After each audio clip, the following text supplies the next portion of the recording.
नमस्कार. आज आपण बनवूया गावाकडच्या पद्धतीची हिरव्या मिरचीतली दोडक्याची भाजी.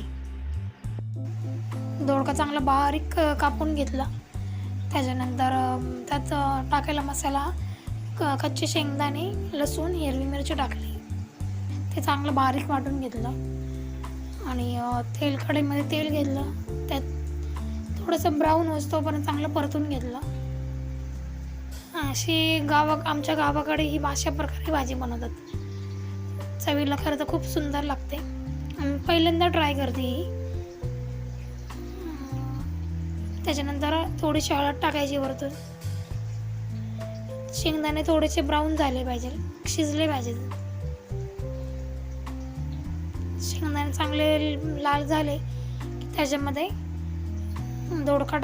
कापलेला दोडका टाकून द्यायचा. धुवून चांगला स्वच्छ मस्त हलवून घ्यायचं. त्याच्यानंतर त्याच्यामध्ये मीठ टाकायचं. मीठ टाकून व्यवस्थित हलवून घ्यायची भाजी. अशा पद्धतीने कोणाकोणाकडे करतात मला कमेंट करून नक्की सांगा.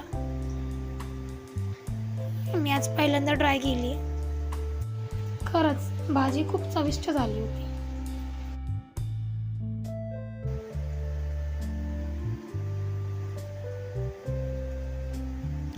मीठ टाकून घेतलं. चवीनुसार मीठ टाकायचं.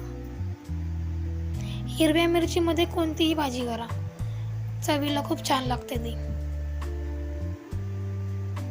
त्याच्यानंतर त्याच्यावर एक ताट ठेवून त्यात पाणी ठेवायचं, म्हणजे ते वाफेवर शिजली जाईल. आणि फायनल भाजी अशी झाली. मस्त बाजरीच्या पिठाच्या गरम गरम भाकऱ्या गेल्या. आणि एका साईडला कृष्णाली तिच्या दीदीला अभ्यास करून देत नाही. तिच्या पेनच्या कागदासोबत खेळती आहे. कृष्णा सई दीदीच्या बुकसोबत खेळती आहे. तिची मस्त चालू आहे. सई अभ्यास करताना तिच्या पुढे ठेवलं की कृष्णाने तिची बुक ओढली. चालू असते अशी मस्ती. व्हिडिओ कसा वाटला मला कमेंट करून नक्की सांगा. व्हिडिओ बघितल्याबद्दल धन्यवाद. Bye bye.